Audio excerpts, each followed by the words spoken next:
Oi pessoal, aqui é o professor Maxwell de História e hoje eu vou fazer a correção do livro de atividades aí do sétimo ano, tá? Então pegue o livro de vocês e abram aí na página 29, tá? É o capítulo 9, Colonizações espanhola e inglesas na América, tá? Vamos lá, a questão número 1. No século XVI, o frei espanhol Bartolomeu de las Casas, de 1484 a 1566, e outros religiosos presenciaram o processo da conquista espanhola na América. Las Casas escreveu inúmeros relatos que denunciavam as atrocidades cometidas pelos conquistadores espanhóis contra as sociedades locais. Vamos lá. O texto aí, vamos dar uma lidinha no texto aí. Causa essa que desde esses tempos deu motivo a que os índios procurassem meios para lançar os espanhóis fora de suas terras e se pusessem em armas. Mas que armas? São tão fracos, de tão poucos expedientes, que suas guerras não são mais que brinquedos de crianças que jogassem com canais ou instrumentos frágeis. Os espanhóis, com seus cavalos, suas espadas e lanças, começaram a praticar crueldades estranhas. Entravam nas vilas, burgos e aldeias, não poupavam nem as crianças, e os homens velhos, nem as mulheres grávidas e a parturientes. Eu vi as causas acima referidas e números infinito de outras, e pois que podiam fugir, ocultavam-se nas montanhas, a fim de escapar a esses homens desumanos, despojados de qualquer piedade. Ensiavam cães a fazer pedaços um índio à primeira vista. Esses cães faziam grandes matanças e, como por vez, os índios matavam alguns. Os espanhóis fizeram uma lei entre eles, segundo o qual, por um espanhol morto, fazia morrer 100 índios. De acordo com seu conhecimento e contexto de Frei Bartolomeu de las Casas, responda as questões a seguir. De que forma ocorreu a conquista dos espanhóis sobre as populações nativas da América? Resposta. Esperamos que os alunos concluam que os espanhóis utilizavam grande violência. Então vocês coloquem aí. Os espanhóis utilizaram grandes violências durante a conquista dos povos nativos da América, contribuindo para a destruição dessas populações. E outra coisa também que acontecia era em relação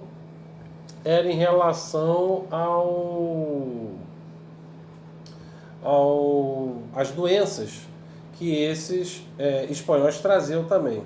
Quando eles não eram mortos através dessa violência, também acontecia que eles ficavam doentes com um simples resfriado e vinham a morrer.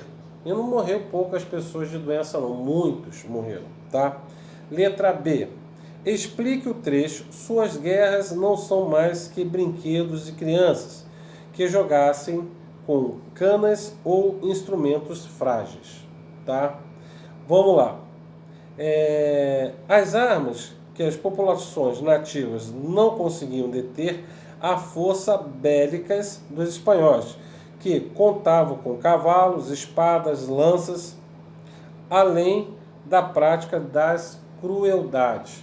E aqui também no texto não relata, mas também os espanhóis tinham as armas de fogo, tá? Então, as armas que eram usadas pelos índios, como arco e flecha, para eles se defenderem, comparando com as armas dos espanhóis, realmente não passavam de brinquedos, que eles não poderiam se defender. Realmente uma tristeza só, tá? Vamos lá. Vamos para a página 30, questão número 2. No decorrer do processo de colonização da América, a Espanha constituiu um forte aparato administrativo, com instituições que permitiam um controle político, econômico e social da região. Com base em seus conhecimentos, explique que eram as seguintes unidades administrativas desse período. Vamos lá. Conselho das Índias. Vamos lá. Resposta. Órgão responsável por escolher os vice-reis e os capitões gerais e elaboravam leis para as colônias. Ponto. A esse conselho se submetiam todos os outros órgãos. Letra B. Casas de contratação. Estabelecia com que frequência os navios partiriam da América e os destinos desses navios, o que contribuía para combater a pirataria e o contrabando de metais preciosos. Cabildos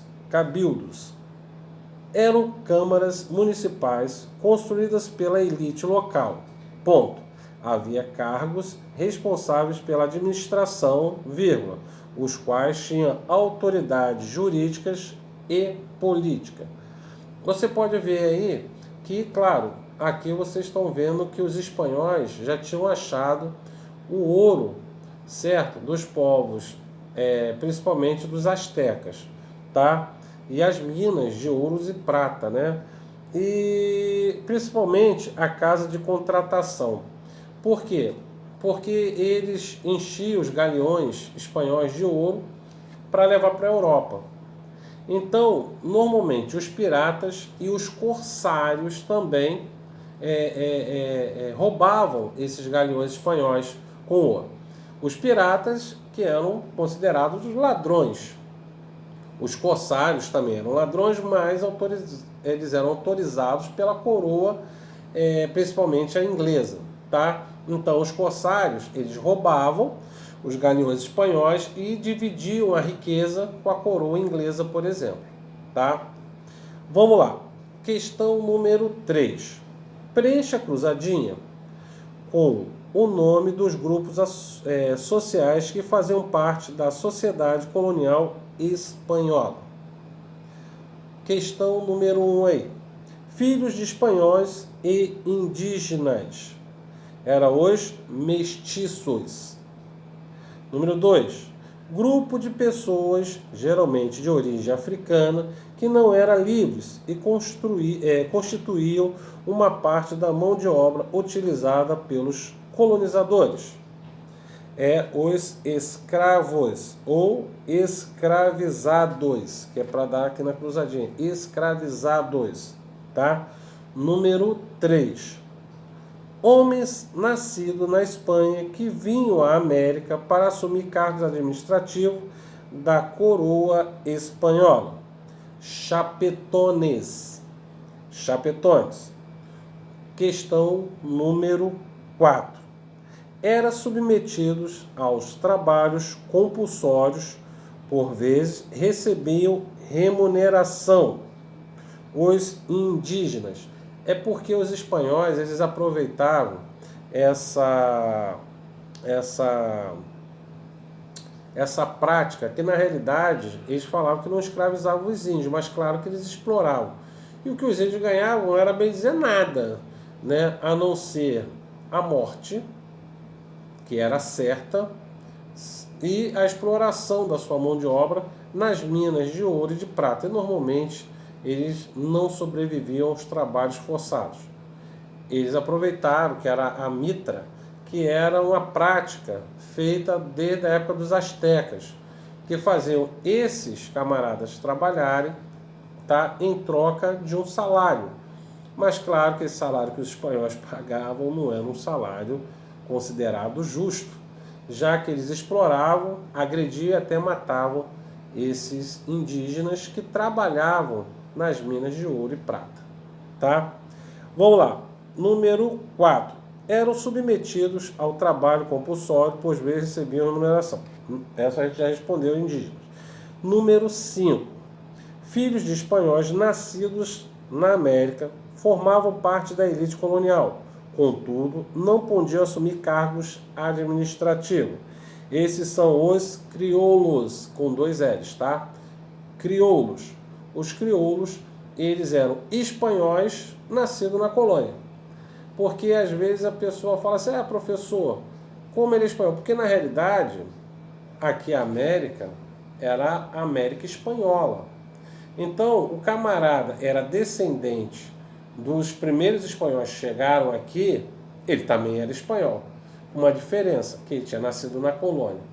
Então, para diferenciar, os que nasceram na colônia, os espanhóis que nasceram na colônia, eram chamados de crioulos, mas não podiam trabalhar na administração, tá? E os chapetones eram os espanhóis nascidos na Espanha, sendo que normalmente eles vinham aqui para assumir cargos administrativos, tá bom? Vamos lá, questão número 4. Sobre o processo de colonização inglesa na América, marque V para as afirmativas, V, verdadeiro, e F para as falsas. Letra A. O processo de colonização inglesa ocorreu tardiamente por causa dos conflitos que envolveram o reino, entre eles a Guerra dos 100 Anos.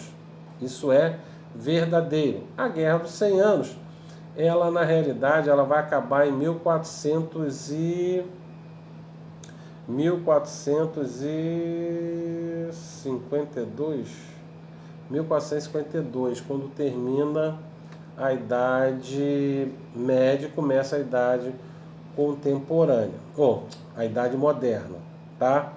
E na Guerra dos 100 Anos foi a guerra entre a França e os ingleses pela coroa inglesa, ou pela coroa francesa. Na realidade, o herdeiro da coroa francesa, quando o rei francês morre, né, essa coroa, o herdeiro mais próximo era o rei da Inglaterra, que vai perder, né, o seu direito como herdeiro do trono.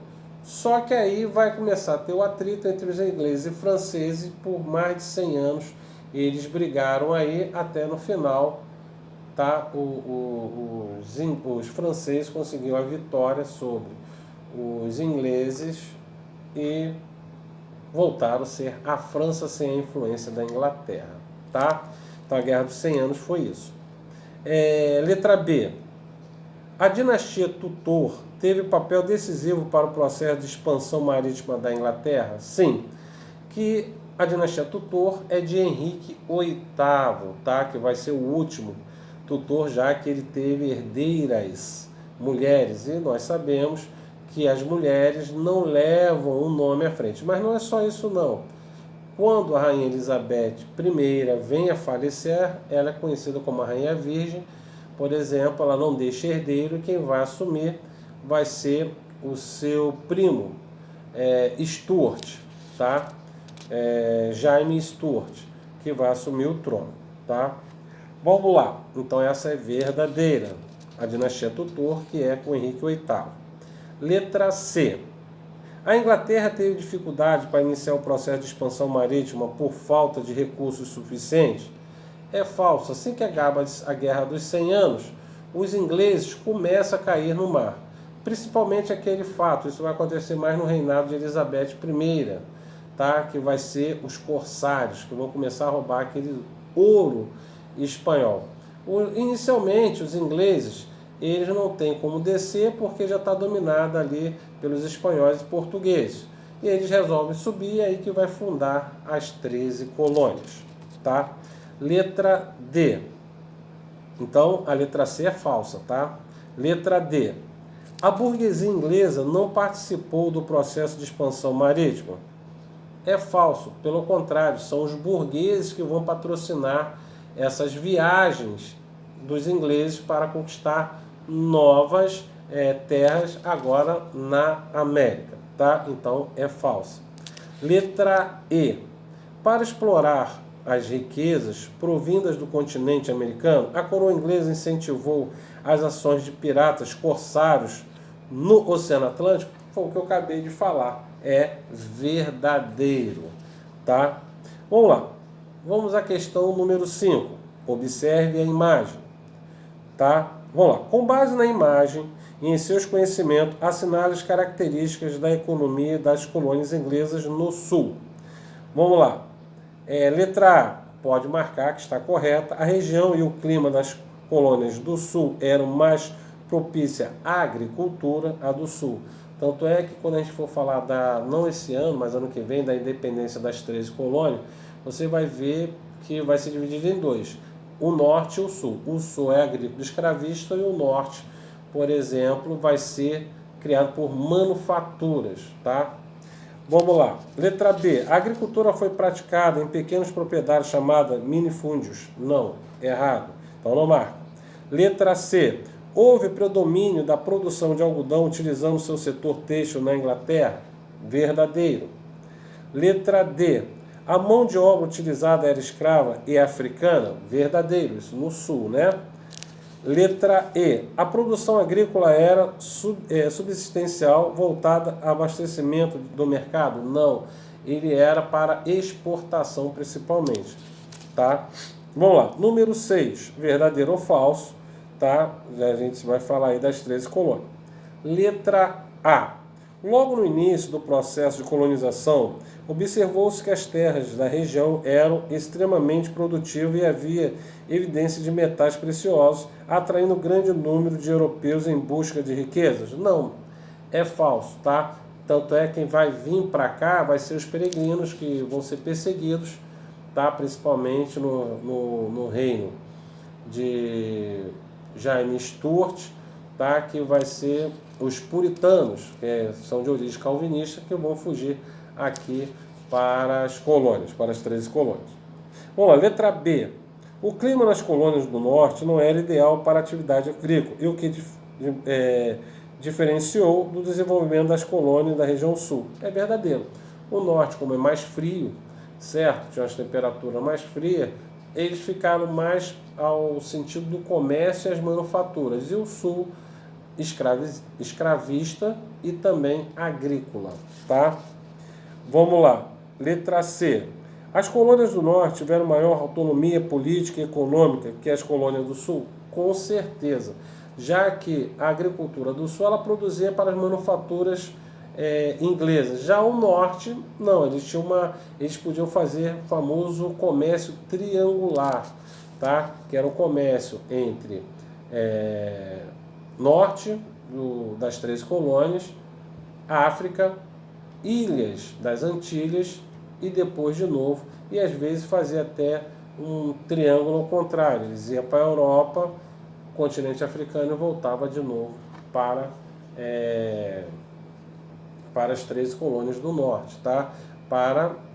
Normalmente eles vendiam rum para a África em troca de escravos que eram vendidos ali nas Ilhas das Antilhas, que eles plantavam cana-de-açúcar, eles compravam melaço, que depois transformavam em rum e assim faziam o comércio, tá? Vamos lá, parei na letra D, então a letra D é F. Vamos lá, letra E. A monocultura do algodão foi uma característica do modo econômico desenvolvido das colônias inglesas do sul? Sim, para vender esse algodão para as manufaturas das futuras fábricas inglesas para produzir tecidos, tá? Pessoal, então aqui a gente fica por aqui, espero que vocês tenham pego aí, paramos aí na página 31, tá? Então não esqueça de ler aí os próximos capítulos da colonização portuguesa na América e pode começar a fazer esses exercícios aí, tá? Do capítulo 10. Então, pessoal, um abraço e até a próxima videoaula. Tchau!